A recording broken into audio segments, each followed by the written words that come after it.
السلام عليكم ورحمة الله وبركاته. ازيكم عاملين ايه؟ وحشتوني جدا جدا جدا. يا ريت بس قبل ما نقول هنعمل ايه متنسوش تدعموني باللايك واشتراك في القناة وتقولي رأيكم في الكومنتات. فيديونا النهاردة زي ما انتم شايفين كده طريقة عمل الكبدة، يعني بتاعة المحلات اللي احنا كلنا بنحب طعمها وريحتها وبنقف من العربية نشتري الكبدة عشان ريحتها. النهارده انا هوريكي ازاي تعملي الكبده باسهل طريقه ممكن تعمليها، وهتطلع معاكي طعمها حكايه. زي ما انتم شايفين انا جبت نص كيلو كبده بلدي، دي كبده بلدي كانت عندي من العيد. انا قطعتها طلعتها من التلاجة وقطعتها زي ما انتم شايفين. الكبده ما بتتغسلش، بتتسب دمها، محدش يفتي يقول الكبده هتتغسل. معانا حاجه مكونه كده هنضيفها الكبده بعد ما نقطعها على طول. زي ما انتم شايفين شويه الطحينه دولت، يعني بصوا شايفين كده نحط شويه طحينه. طب هتقولي لي الطحينه ليه؟ هقول لكم الطحينه ليه. الطحينه ما بتخليش ريحه زفاره نهائي، بس اوعوا تغلطوا غلطتي. انا اول مره حطيت كميه، اول مره عرفت الموضوع ده جربت وحطيت طحينه كتير. انا عرفتها من الاسكندرانيه، وتشكروا على عيني وعلى راسي الناس كلهم الاسكندرانيه عشان هما اللي عرفوني ان ازاي بيشيلوا ريحه الزفاره ومش بيحطوا ليمون ولا خل زينا. يا جماعه الكبده دي والله والله كانت ريحتها بدون خل ولا ليمون، وكان طعمها حلو جدا جدا. ما بيستهلكوش الحاجات اللي احنا بنستهلكها كتير. زي ما انتم شايفين انا حطيت معلقه، حسيت ان المعلقه دي شويه قليله، فممكن ايه تزودي تزودي شويه تاني. تمام. والله ريحه الكبده من اول ما حطيت الطحينه بدأ يبقى ليها ريحه. زي ما انتم شايفين كده انا بقلب اهو، وزي ما قلت لكم انا حسيت ان هي شويه كده. طيب بعد ما حطيت شويه الطحينه الزياده دولت هركنها في التلاجة بقى كده، ومعايا شويه بصل وشويه فلفل. وبصوا بقى دي هتطلع صينيه حلوه قوي، يعني كمان بقى هتاكلوا وهتشبعوا. وعرفت بقى هما ممكن يجيبوا لكم 2 كيلو كبده يعملوا ايه طول النهار، وما شاء الله اللهم بارك. طبعا والثوم ده اكيد، الثوم في الكبده لازم اكيد. عندي القطاعه بتاعتي وهبدا اقطع الفلفل بتاعي. الكبده بيبقى لازم لها فلفل وبصل كتير، عكس حاجات تانية كتير ممكن ناكلها ما تبقاش فيها الحاجات دي كتير، فيها الحاجات دي بنسب. طيب ممكن تستبدلي الفلفل الرومي ده او تحطي مع فلفل الرومي ده فلفل حراق على حسب انت هتاكلي ازاي. بس طبعا انا معايا اطفال فطبعا اكيد مش هيعملوا الحركه دي ان انا اقدر اعمل الفلفل. زي ما انتم شايفين انا كنت هعمله بصراحه فلفل كده فلفلايه كبيره. كنت عايزه اقطع الكبدايه، الكبده اصلا كمان كبيره، بس اولادي ما بياكلوش بالطريقه دي، يعني بيحبوا حاجات نونو نونو كده. فقلت خلاص انا هقلل لان ما بيحبوش الفلفل الرومي، واصلا ما بيحبوش الكبده. فانا كنت مقرره ان انا هعمل لهم الكبده النهارده بطعمها مختلف علشان يحبوها، فكنت فعلا عايزه اقطع الحاجات بحجم صغير فوق ما تتخيلوا. وفعلا فعلا ده اللي حصل. بصوا زي ما انتم شايفين ما كنتش عارفه اظبط الكاميرا خالص، كنت مبهواه قوي لان بنتي صغيره كسرت لي اللينج لايت. فعايز اقول لكم بطلع وانزل في الكاميرا زي ما انتم شايفين كده. المهم ظبطنا الكاميرا ووريتكم. ده بتاع الخضار زي ما انت ده بتاع الخضار اللي ساكن في دهشور اكتوبر دهشور، عارف الموضوع ده ان الموضوع هنا بتاع الخضار يعني صعب شويه. بوريكم بقى البصل تقطعوه براحتكم بجد، كل حاجه اعمليها وانتي مرتاحه. اهم حاجه تصلي وتسلمي على النبي كده وتعملي الحاجه بحب، هتطلع طعمها مختلف جدا جدا جدا معاكي. الموضوع بجد بيفرق لما بتعملي الحاجه بحب.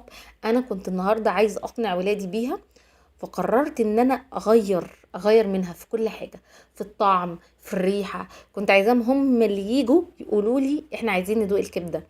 انا فعلا لما دوقتها لابني الصغير بالذات ده، عايزه اقول لكم والله عجبه وبيقول لي انا هسميكي الكبده حكايه.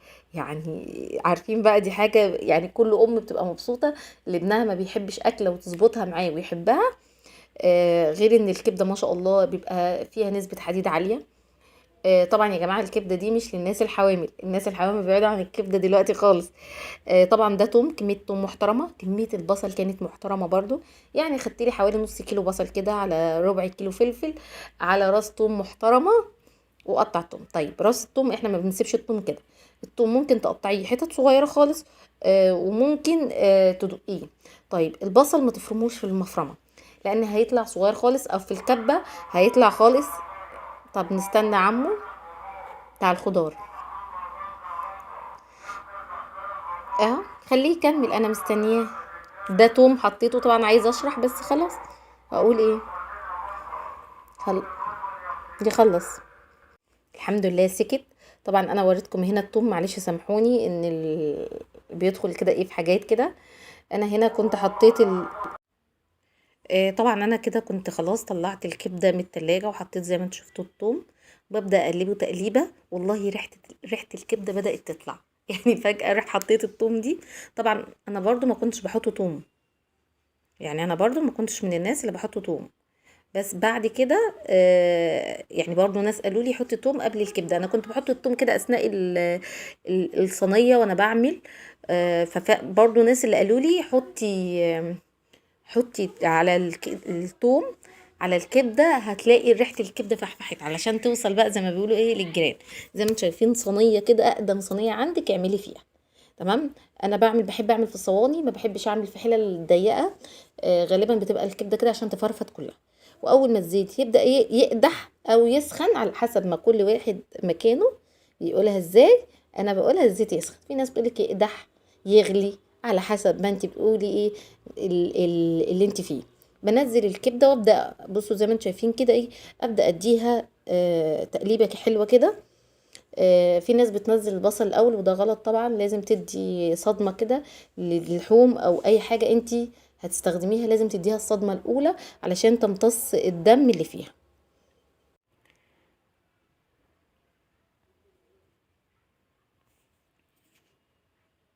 بس كده. وحطيت طبعا الفلفل.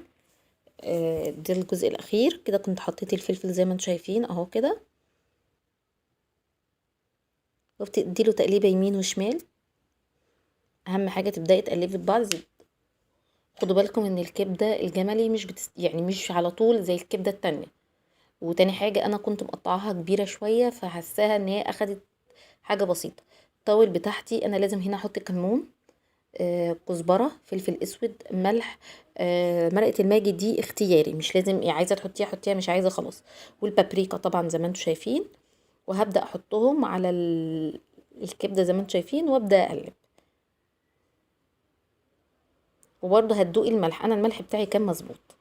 وبسيبها تغلي، حطيت شوية مية وسبتها تغلي قد ربعاية. بصوا بقى شكل الكبدة، بجد شكلها حلو قوي قوي قوي، وطعمها كان جامد جدا جدا. بصوا السندوتش ما شاء الله ما شاء الله كان مليان. وتاكليه بقى مع شويه مخلل. انا ما بحبش الطحينه عامه، انا مش من الناس اللي بحب الطحينه. ممكن لو جبت بطاطس من الشارع، السندوتشات دي بتاعه المطاعم، بقول له لا حطي لي سلطه ما تحطيش طحينه. فانا معاها بقى شويه ليمون كده معصفر، كنت مخللاه برضه، هنزل لكم الفيديو بتاعه. بجد هيبقى طعمها كان تحفة، حاجة كده في حتة تانية. بجد والله كان. بصوا ايوه غطاسي بقى وكلي كده. وقولوا لي لو عجبكم الفيديو، متنسوش تدعموني باللايك واشتراك في القناة، وتقولي رأيكم في الكومنتات. رأيكم بجد هيهمني. باي باي، اشوفكم في فيديو جديد.